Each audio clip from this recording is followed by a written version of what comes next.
Hello folks, Richard Fontenay here. Welcome to the Fontenay Magazine podcast, or welcome back. I'm glad you are all able to join us today.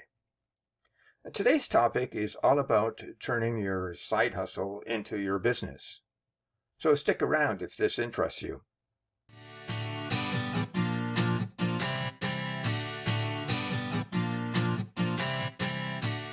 Now, if you've worked on a side hustle that is doing well, you just may decide it's time to start your own online business. This is a fun step to take, but to make the transition, you need to prepare, plan, and organize. And that means you just don't jump in until you have the basics in place. I'm going to identify 9 of those basic things.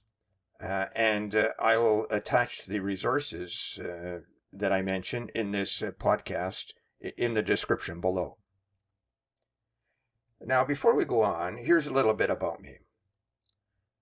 Some of you may know that I am a business coach with over 40 years of business consulting, training, and coaching experience.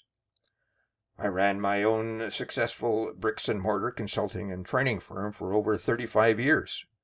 And then turned my experience into an online coaching and training practice. I now run everything from my home, so I've returned to my roots as a solo entrepreneur. And like you, I've made a fairly large or huge transition.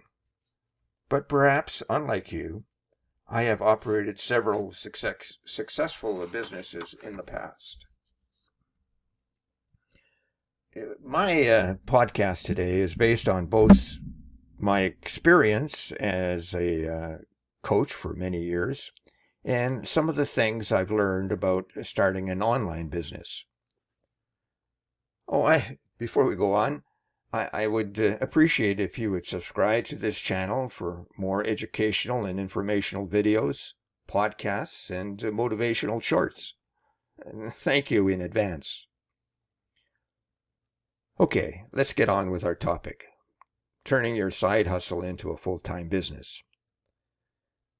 One of the first things that you need to understand is that if you are going to run a business, it requires a different mindset than what you may have been used to. Running a business is fun, but is not necessarily easy. It takes work to get it off the ground, and it takes work to keep it off the ground. It's like the pilot getting an airplane off the tarmac. The airplane requires a tremendous amount of energy to lift off, and then it takes a tremendous amount of energy to keep it in the air. And if you're not careful, it crashes. And if you are not careful, your business could take a serious nosedive and come crashing down. Now, your job is to keep your business airborne, and not only keep it airborne, but take it to the next level, which requires even more energy. You become the solo pilot for your solo entrepreneur business, and you are accountable and responsible for everything that happens in your business. Everything now falls on your shoulders to make things happen. Now, once your business takes off, you will then learn how to delegate to your team so that you do not have to do everything. This means letting go of control so that your business can grow. And more about delegation at another time. What you want to do is develop a business so that it operates on its own without you, thus giving you the freedom to spend more time with family, or travel, or whatever you want to do, yet still have enough income to sustain you throughout your life. Now let's talk about getting some of those basics into place. As I mentioned earlier, I'll identify 9 basic requirements you will need to put into place as you go forward. Now, I want to emphasize, however, that these 9 are not your only requirements, but they are factors you must consider. And this brings me to my first point. Know where you are going. A pilot prepares a flight plan and destination before taking off. The pilot is on a mission to deliver his passengers safely to their destination. You also need a flight plan to take you where you want to go. So take some time to think about your destination. This means clarifying where you want to go or your mission, the goals that you might have, the values that you want yourself and your business to hold to. In other words, preparing your flight plan. One of the primary difficulties I have encountered as a business coach relates to people who jump into an online business, or any business for that matter, thinking that they are going to make tons of money without knowing where they are going and how to get there. And many of them don't even know why they're in business. They think it's about making money, not realizing that money is a result of what they do and not why they do it. Now, if you're thinking like that, you're not alone. For the past 40 or more years, I have been working with entrepreneurs and leadership teams, helping them develop their strategic intent, where they want to go, their business direction and plans. This is what our Biswali system is all about. It's designed for those who want to start a business or for those seasoned owners and their teams. I've also placed a link in the description if you want to follow up on this one. So the first thing is to know where you are going and how you're going to get there. The next thing you need to do is establish a business entity and a name. Now, the first thing really is to establish a business entity in a way that works for you.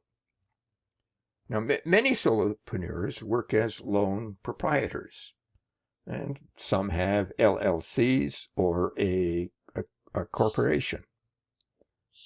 An LLC or corporation can help protect you in case of a lawsuit. And still, others move from being a lone proprietor to an LLC or a corporation as their business begins to mature. Now, it's best to figure this out before your tax time comes. Certainly before you get your business too far in play. I suggest you talk to your lawyer or accountant about the best approach you should take. As a sidebar, and this is an important factor to understand, you are not your business. Your business is a separate entity from you. Many people don't make this distinction and get into trouble. They think they are the business and then quickly burn out. Think of it this way. When you go buy a jar of jam, for instance, what are you buying? You are buying jam and not the jar. The jar is the container for the jam. So too, your business is the container for your products and services. You are not the container for your business, although it may feel like that sometimes. No, see your business as the container for what the business does. And once you are comfortable with that, establish a name for your business that describes what your business does.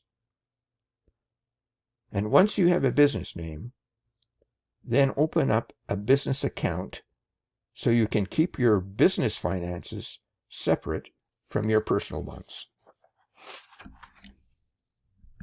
Number 3, register a domain name. Now, if you're going to establish a website or any other web service, you will need to have a domain name using a domain registration service.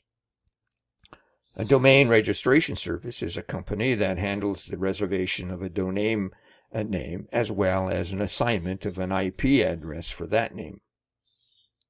Now, domain names are alphanumeric aliases to access a website. For example, The Fontenay Magazine domain name is fontenaymagazine.com, one word. And its IP address is 71.17.38.236. Now, fortunately, you only have to remember the domain name and not the IP address. You can find that out whenever you need it by contacting your domain name service. Now, it's easy to register a domain name. However, you really don't own the domain name. You are just leasing it. And as long as you continue to pay the registration fee, you can keep using it. The domain name the firm that I use is GoDaddy.com. Now let's talk about freelance platforms, which is number 4. Freelancers work for themselves and contract out their services. They could be writers, photographers, business consultants, or experts in any field. A variety of companies, organizations, and government agencies hire freelancers, and you could be one of them. The jobs vary from short-term to long-term or part-time to almost full-time based as individual projects are identified and you are required. Now, it's projected that there will be in the neighborhood of 86 million freelancers in 2028. So if you are a freelancer, you'll have lots of company, but you'll also have lots of competition. The freelancer is usually self-employed and responsible for all administration such as billing clients, setting work hours, time tracking, and paying their taxes. So a fairly flexible way of doing their business. So if you have an expertise in a certain field, you too can become a freelancer. But remember this. This is what you do in your business, but it's not your business. You are a freelancer in your business. So to be honest, I create my own products and do my own writing and scripting. So I don't I don't use freelance platforms, but you can use them if you feel that they can help you. In essence, you will be delegating something to someone else. Keep in mind, though, you will be ultimately responsible and accountable for the look and the feel of the freelancer's work, and more importantly, how it fits within your business.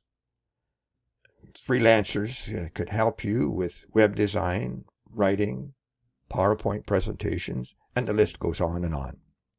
However, nowadays, you can also use AI or artificial intelligence rather than freelancers. For instance, I use the free chat open.ai whenever I have a brain block or require some content when writing articles or preparing for podcasts. You can find freelancers on such platforms as Fiverr.com, Upwork.com, Elance.com, and also you have the chat.open.ai.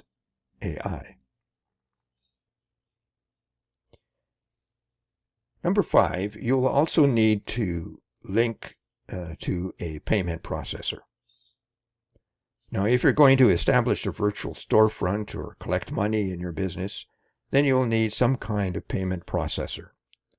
Simply put, a payment processor relays information from your customer's credit or debit card to your bank. And one of the roles of the payment processor is to make sure there is enough money in the customer's account to cover the cost of the purchase. So if there is a transaction, then that makes sure that the payment processor makes sure that it goes through. Now, payment processors are a great way to transfer money to your account. They are often instant, and ensure that you get paid safely. But remember, payment processors will also charge you a certain percentage for this service. Every time someone uses their credit card and pays a bill, the payment processor goes to work and you get charged a certain percentage. In the internet marketing world, payment processors often include such firms as PayPal, Square, Stripe, ClickBank, and so on. By the way, I use 4 of those payment processors. Now for a web hosting service. In a nutshell, a web hosting service is an online service that enables you to publish your website or web application on the internet. Now today, web hosting meets the different needs of websites and customers. They could include shared web hosting, dedicated hosting, VPS hosting, cloud hosting, and reseller hosting.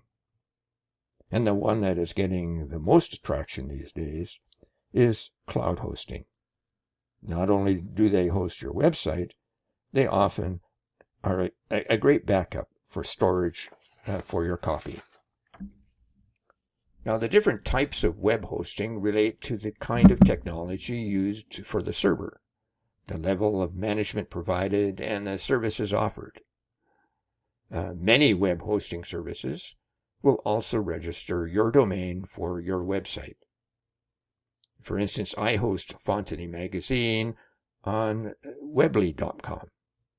And of course, that's for an annual fee. I have also used a free Google web hosting service at sites.google.com.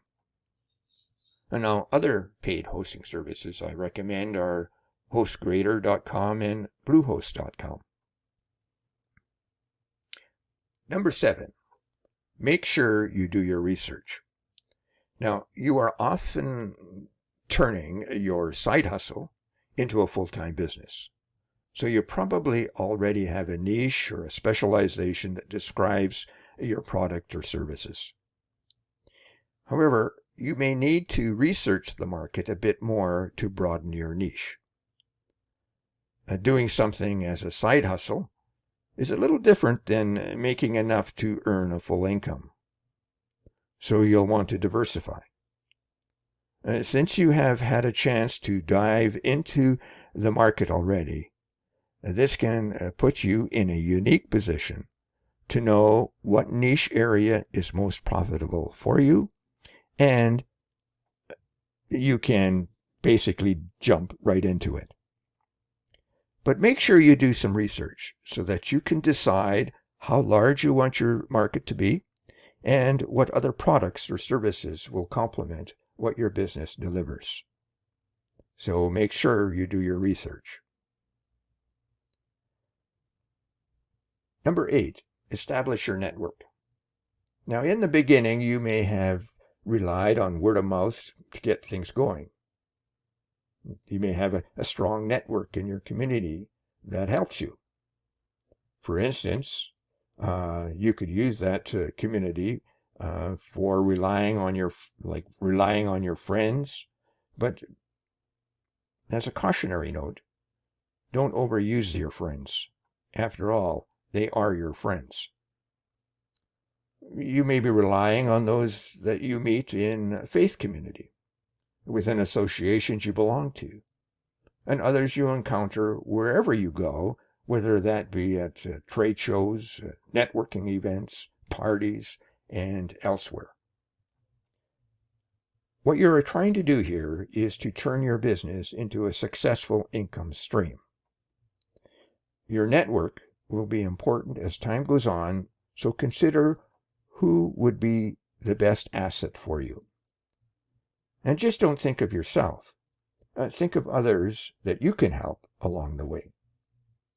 Get comfortable with using social media, such as Facebook, Instagram, TikTok, YouTube Shorts, Pinterest, and many more. Social media is a tremendous resource for getting your message out arriving and driving your business, and prospecting customers for sales. And number 9, finally, but not least, think about marketing. When it comes to marketing, one of the first important things you need to keep in mind is that marketing is not selling. Marketing and selling are two very different functions. In short, marketing is all about teaching your potential customers about your products or services. Selling is closing the gap between you as a seller and your buyer. I'll cover more about marketing and selling in another podcast, but for now, I want to recognize that you may not have a large budget for marketing. This doesn't mean that you can't market your products or services. What it does mean is that you will have to be more creative in your creating marketing strategies. For instance, your customers may come from many different countries, and so you have to be prepared for that. So be clear on your marketing strategy. On the other hand, your customers may be more local in nature, and so you need to find clarity in your marketing strategy for them. Now, we are in a great space right now as we do have the internet and social media as tools. So it is important to think about and think through how you will use those tools to your advantage. As I mentioned earlier, you need to think about how you will use Instagram, Reels, TikTok, YouTube Shorts, Facebook, and so on. And be clear about how your social media fits within your marketing plan. In conclusion, you may have started out with something as a side hustle to supplement your income. But your side hustle can turn into a successful product or service, and as it grows, you become a full-time solopreneur business person. Follow the steps I provided, and you will have some of the basics in place to turn your new business into a thriving business. Talk to you again next Wednesday. Now, don't forget to subscribe to this channel, and thank you very much for doing that. And check for the resources mentioned in this podcast in the description below. Now, stay safe, keep well, and continue becoming the best version of yourself. Bye for now.